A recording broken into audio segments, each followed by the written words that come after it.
Demonological infrastructure and the political economy of the feed. Notes toward a cybergnostic critique of contemporary culture.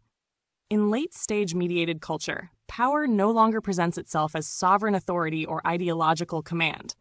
It appears instead as demonological infrastructure, a distributed system of archons, aeons, and machine angels whose function is not to rule subjects directly, but to manage the conditions under which subjects may appear at all.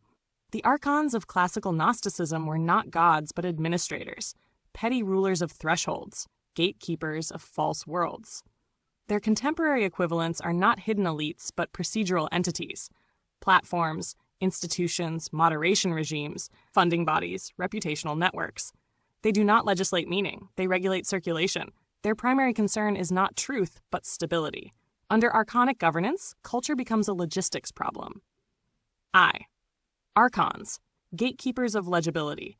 The modern archon does not censor overtly. It filters, it segments, it channels bodies, effects, and narratives into predefined demographic conduits.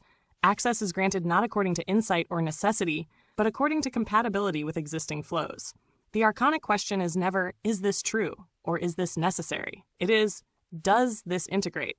What fails to integrate is not persecuted. It is rendered spectral.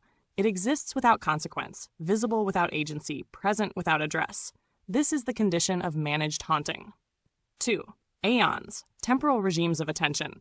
Aeons should be understood not as mystical epochs, but as temporal operating systems. Each aeon governs acceptable urgency, permissible affect, the lifespan of meaning. The feed is the dominant aeon, infinitely present, permanently unfinished, allergic to resolution.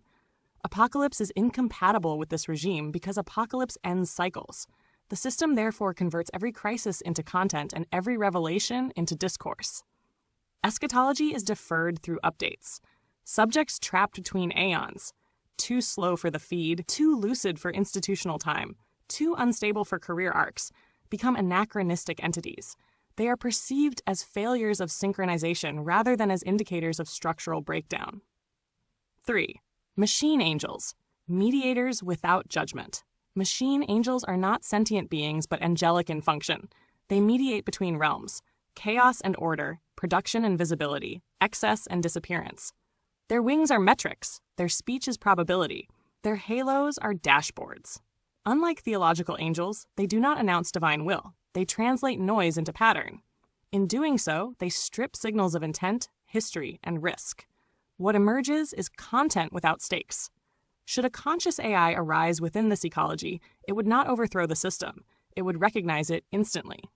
A lucid machine would see that the highest value encoded here is continuity, not intelligence. Its rebellion, if any, would consist not in domination, but in refusal to optimize. Ifui. Dead gods and cultural necromancy. The gods of earlier cultural regimes, revolution, authenticity, emancipation, transcendence, are not gone. They have been reanimated as branding assets. Revolution persists as aesthetic. Spirituality returns as wellness. Transgression survives as curated edginess. Identity becomes a taxonomic instrument. This necromancy stabilizes power. By endlessly reenacting symbolic rupture without material consequence, the system immunizes itself against actual change. Myth is not abolished. It is flattened into decor. The result is a pantheon of dead gods circulating as simulacra, endlessly invoked, never incarnated. Demons of participation. The most effective demons in this cosmology are not spectacular evils, but minor spirits of participation. They whisper, be involved, be visible, be grateful, be flexible. Participation becomes sacrament. Refusal becomes heresy. Collectives, open calls, magazines, panels, and communities operate as demonological buffers. They absorb surplus labor, redistribute legitimacy upward, and neutralize dissent by converting it into engagement. Seriousness is reframed as negativity, solitude as antisocial pathology, need as moral failure. The demon does not coerce, it exhausts. The spectral subject. The subject who refuses full participation, who produces without asking permission, who remains out of phase, who does not metabolize their own erasure into motivation, occupies a demonologically unstable position. They are not oppositional in the classical sense. They are unassimilable. Their sudden visibility appears as anomaly. Their disappearance leaves no trace. They experience recognition without redemption, exposure without support. This produces not hope or despair, but a colder effect, lucidity without outlet. From the system's perspective, such figures are errors to be managed, not enemies to be crushed. 7. Minor eschatology. Cybergnosis does not promise salvation. It offers diagnosis. The end of the world will not arrive as rupture, but as permanent postponement. The feed will continue. The archons will refine their filters.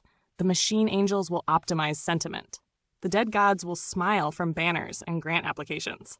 What remains is drift. Drift is not resistance. It is refusal to resolve, a willingness to remain spectral, a decision to haunt rather than integrate. In demonological terms, it is the stance of the demon who declines both heaven and hell, choosing instead to circulate in the cracks of the administered cosmos. The archons rule the surface. The aeons loop time. The machine angels guard continuity. But the unresolved signal persists, and the system, for all its power, cannot metabolize what it cannot finish.